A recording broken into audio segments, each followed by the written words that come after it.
Hi everyone, so I just wanted to basically create a video that is going to be really helpful for everybody whilst we're in this period of awkward isolation where we actually can't do anything, and that basically means deleting your whole beauty routine as well.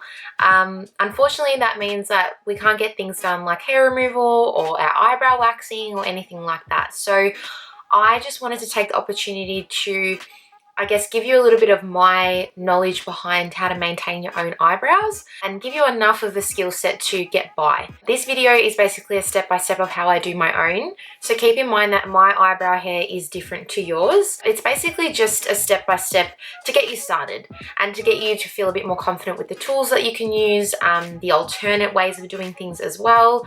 I don't do any waxing on my eyebrows, so everything I show you is without wax, which I think is a little bit more approachable in some cases because you're not going to hurt yourself, it's not messy, and you probably won't stuff this up. I've been doing brows for quite some time, so I guess I've seen it all with my own eyebrows. I've over plucked them, I've over tweezed, over waxed, I have over trimmed them, I've gotten like the white bits underneath my eyebrows, I have mismatched them to the point where they don't look like sisters at all. I have been through the ringer with my eyebrows, and that's sort of gotten me to the point where I'm at now, and I understand things like they actually aren't supposed to be identical. You are blessed if they're exactly the same. So, it's about grasping that and I guess understanding that everybody's different. But basically what I'm showing you is a cookie cutter method that anyone with any eyebrows can use, and to get you by in this stage of isolation slash quarantine slash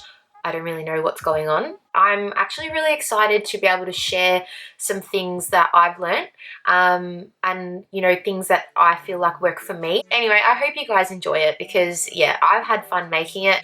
I hope this goes well. But other than that, enjoy, and any comments or feedback or anything, I guess you just leave it below or direct message me on my Instagram account, and enjoy. So the first thing I do is get my hair out of my face. So just to get it all out of my face so you can concentrate. The main thing I obviously use, because I don't wax my eyebrows, I just think with my eyebrow hair being so thick, it's more of a painful process than it is a productive process. So I tweeze my eyebrows. A little bit easier to achieve a clean shape.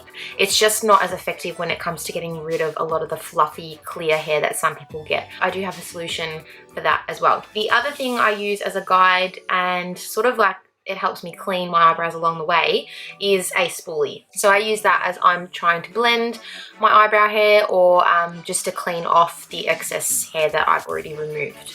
I also use a pair of manicure scissors. These help obviously with the trimming side of things, and they're not super sharp. They're a bit more on the blunter side, but any mini scissors will do. We don't do that much trimming anyway. It's just more for the front to clean it up and make it less bushy. And the last thing that I'm going to go over is a electric little face trimmer, I would call it. It's by the brand Philips. I got this at the shaver shop, so this is even good to touch up for the upper lip or any type of random hairs that you have along the jawline or wherever. So I found this really handy just in between sessions. I mean, it is a little bit of a face shaving technique, so it's not really removing the hair by the root, but it's just a good way of maintenance. This is what I was talking about for the ladies or guys that get the really fluffy hair on the face or eyebrows. If you love the way waxing removes that, this will do the job for you as well. Just for now, before you go back to your normal beauty routine, it's probably a safer and more affordable alternative for that. So this is obviously a close-up of my eyebrows. They are very out of shape at the moment. They have quite a lot of the really thick growth underneath and a lot of hair on the tops as well. And sometimes I have one eyebrow that grows more than the other, which in this case today is that one. I'm just gonna basically do what I normally do. There really isn't a proper process for what I always do with my eyebrows, but I find it always works and I love the end result. I'm just gonna start by brushing through the brow hairs to get them all going in the same direction and just neaten them up. I'm gonna start on the tops today, and what I like to do is just make it taut and just remove all the hair I can see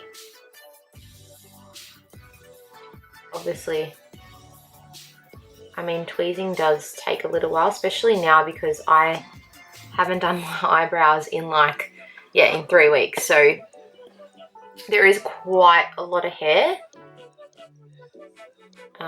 But it's worth it because it's such a clean result and it's so satisfying to see all the hair gone. Now with the front of the brows, you just want to line that up obviously with your nose. Sometimes it's not going to be perfect. Like if you get your spoolie or a pencil, you'll see that I actually have quite a decent gap where it's supposed to be. But you just want to get it as close as possible and just keep it really neat. So just remove all the hair around that. So anything that looks like it's not attached to your natural shape, you're basically removing. Okay, so I've basically removed everything on the top there. So from the beginning of the brow to the natural arc, and I've cleaned that up with my little spoolie so there's no hair on my skin. And now what I'd probably do is just move on to the top of the tail. Basically done with that top section now. I'm gonna move on to underneath the first portion of my eyebrows. Now this is a section where a lot of people can over pluck, and the reason we know that is because you start to see the whites of the skin come through, which is where your brow hair has been covering since you were like born. So you don't want to go any further. Like a good way to tell is maybe to draw your brows on first of where you like it to naturally end, and anything outside of that point, remove.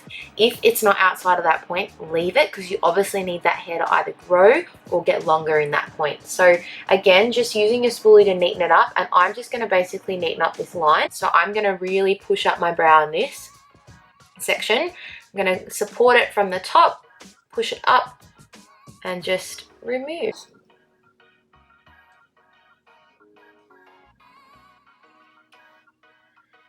I think it's really important to remember to always take a step back from your mirror as well. You don't want to overdo it. It's like doing your makeup. When you do too much of one color eyeshadow, you think it looks great up close, and then you take a step back and you're like, oh my god, what have I done?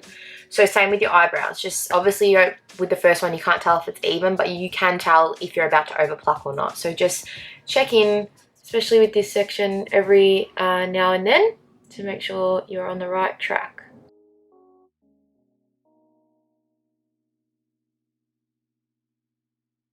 So the last thing I wanted to show you guys is how to trim them. So now that I've removed all the hair around my brow shape and I've got it nice and neat, it's looking fine. It doesn't need too much of a trim, but what I do is there's a lot of bulk in the start of the brow here. So I like to sort of just grab my spoolie and push all that brow hair up, sort of from like the middle to the beginning of the brow. Any brow hair that's standing up is usually worth trimming because it can get quite unruly and start to look like old man eyebrow. Just trimming a straight line like that. And again, take a step back, see what you've done, brush it out, get rid of all the brow hair in your way, and maybe do it one more time. So I've still got more there that I could get rid of. I'm basically just keeping along the line of the top of my eyebrow and trimming them. Don't go too hard, you don't really need to. It's just to reduce any thickness and bulkiness in your eyebrow. Some people can do it on the ends as well, but I suggest going down on the ends and maybe trimming half of that, not all of that hair, because that can really ruin your tail and make it all wonky. I'm going to leave mine today. I'll probably do it next time. The second thing I want to show you is the Philips face hair removal little tool. The on switch is just here, so flick it on and it goes, and you basically just use the flat blade like that, and what that does is gets rid of any fuzzies that you've got, but it's so little and easy to navigate that not that you can't stuff it up, but it's not scary. Yeah, so that's it. I mean, I don't really go underneath, sometimes I do here just to get rid of any ugly little fluffies. Yeah, so that's it.